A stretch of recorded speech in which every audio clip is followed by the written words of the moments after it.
Okay, so here we are on to central looping. First couple of the times I always seem to place these arrows wrong. Okay, so the whole idea behind central looping is that everything loops around the centre of the board. Now the reason this is better than the other kinds of looping, to me at least, are that firstly, you can set it up a lot faster. And you can make sure that all the pieces are in your loop. So you notice first I placed an arrow to the right above the barrel, and then two facing left below the barrel here and in the corner. Now this means that every single piece got caught, because first of all the barrel fires at the top, and then to the right, and then down, and then to the left, which is why this one is placed last. But don't forget as well that it also fires out a second piece out the top. So you'll find that if you place your arrows too quickly, and so if you place this arrow here before this second piece fires out the top, then that one's going to go away and it's going to stray. Because one of the biggest things to remember in central looping is that it's all about control of your loop, same as in all the other ones. So you want to make sure that you get this loop up as fast as you can, as stable as you can. And as soon as you've done that, it's just a question of, again, of alternating arrows.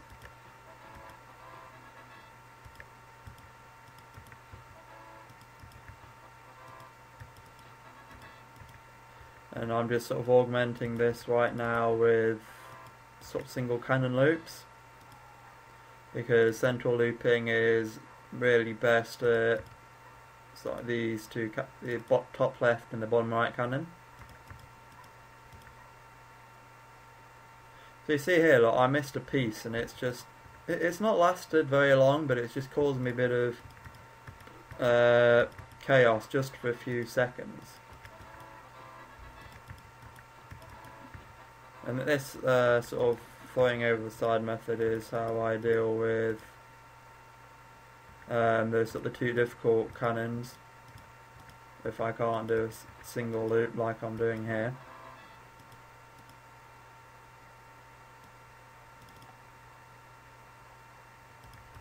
So when you start this, you just want to concentrate on getting your loop done and just do the two easy cannons. So top left, oops, and the bottom right. As you can see here, look, whenever my loop's not stable and things are bouncing all over the place, then it just becomes so problematic. So you can see on this board, when things get fired out the bottom, they bounce around here. If they meet something here, they bounce. If they meet something here, they bounce, and they'd never join the loop.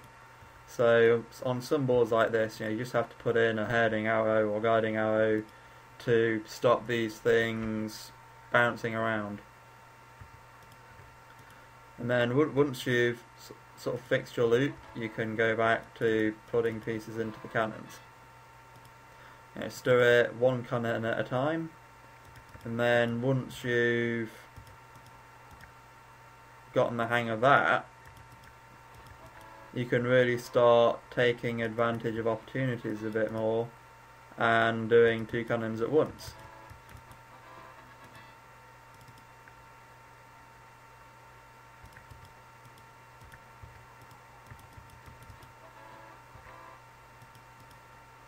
So notice there, look, I spotted an opportunity of two pieces in a row, and I knew that I'd be able to load this cannon a lot more effectively.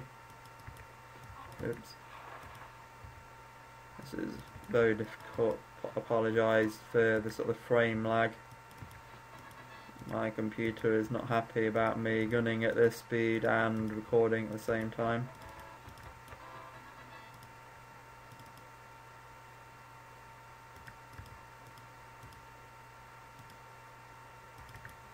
You see here, look, I was about to continue loading this gun, but then I've noticed that there's three pieces going in a row.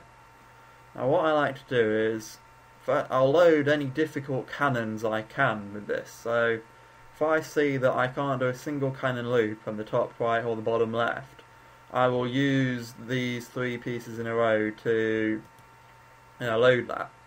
So on this board, that's not the case, but if it was, then I'd put an arrow there, and I'd try and take advantage of this situation. Of course, I didn't quite go to plan there because I'm having to talk while I think, but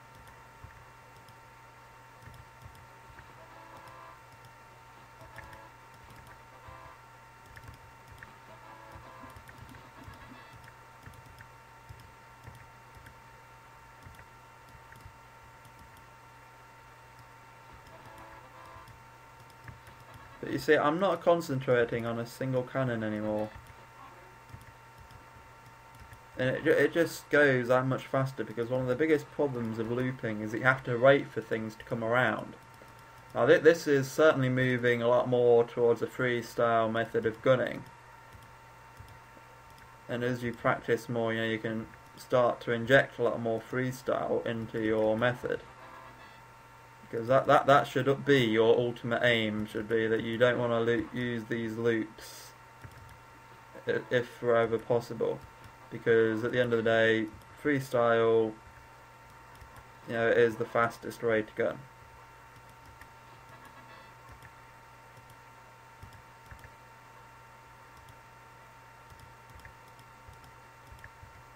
But to be quite honest, you can get to the number 1 spot still by using loops. So I just tend to stick with that personally, and I just use freestyle where I need it.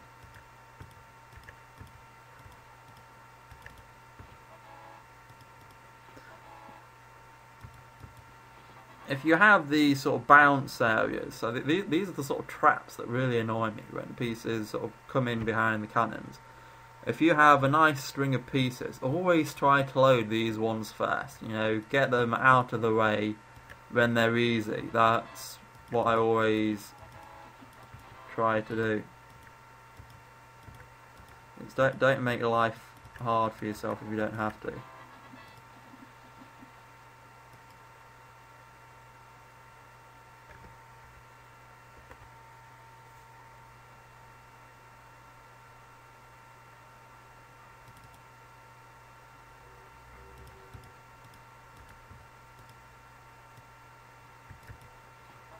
So here again, look, you can see, I noticed that there were no pieces that I could use for this cannon coming up. So I immediately start looking for another cannon that I can load.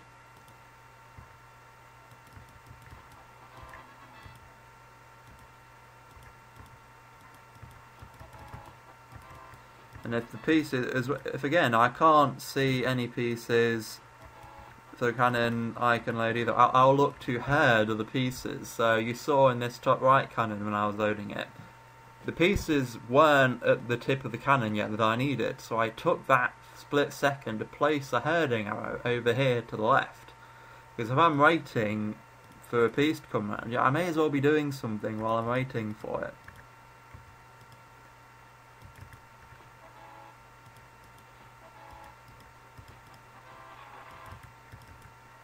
Oops.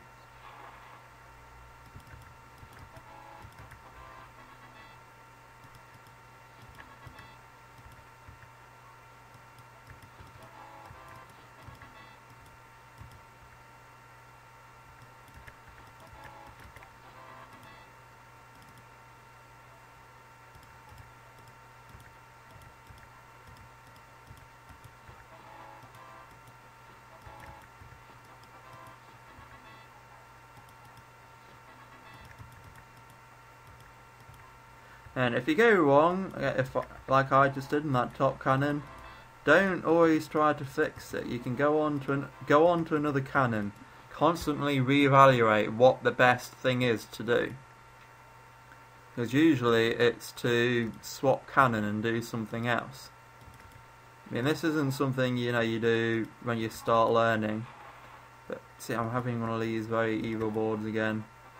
Notice how I'm just taking a bit of extra time. I let the loop stabilise each time the pieces go around, because you don't want to put consecutive pieces into this cannon, otherwise things bounce back and it just ends up in chaos.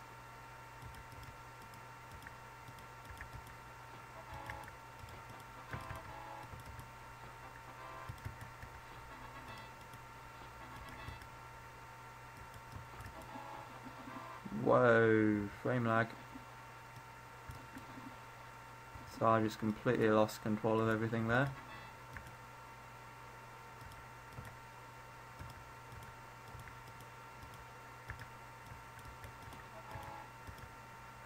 See here again, I've lost control over my loop, and I just lost so many seconds trying to sort that cannon out. That is one problem if you try and use that central looping method, is that you really have to be able to herd those pieces in quickly afterwards.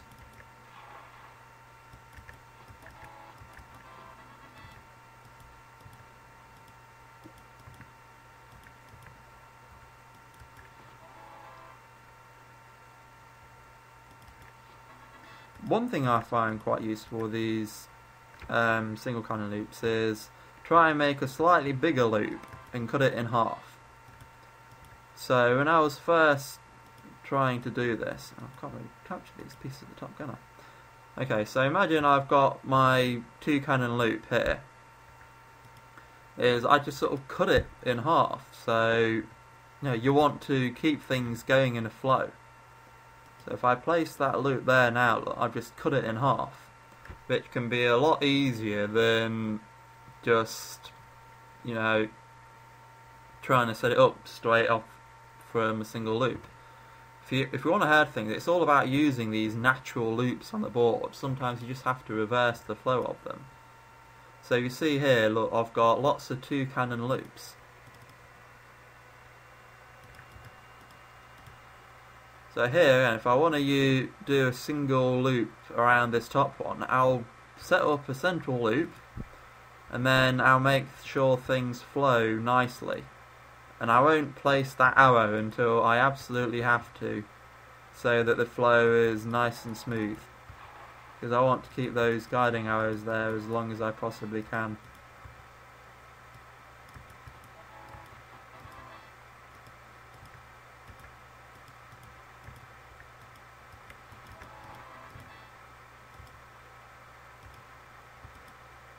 So for this cannon here, again, this is one of those that you just have to take your opportunities on. So I'm going to set up a nice central loop. You can see that I've got a nice trail of pieces. So I've got this powder, and then I've got a wad and a cannonball right after it. So first of all, you want to make sure that this arrow here doesn't disappear. That's very, very important. So always make sure you refresh that arrow first. And then you place an arrow going into this cannon, and there you go, job done. Then it's a case of replacing that loop and very quickly herding your pieces back into the loop.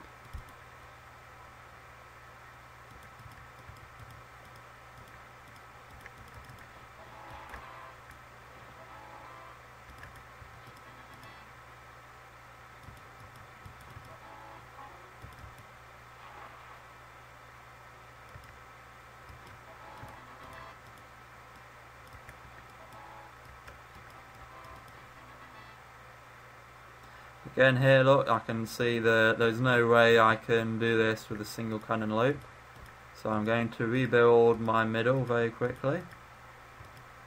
And I'm going to look for an opportunity. So the best one here is this powder, this wad and this cannonball. So again, I'm going to make sure that these arrows are placed in the order that I want them. So I'm going to place this one first, then this one, then into here.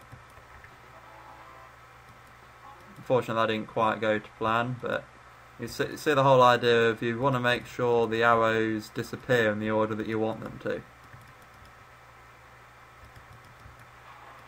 Another technique that Reporters advocates is doing this. And unfortunately the ship's just porting in the island. Now that's it. That's the whole general idea behind how I gun. If you want to go to sort of freestyle gunning, then just do a YouTube search, freestyle gunning, puzzle poets, and just, there's quite a few good videos there you can watch. I hope it was useful, and that's the end of my gunning guide.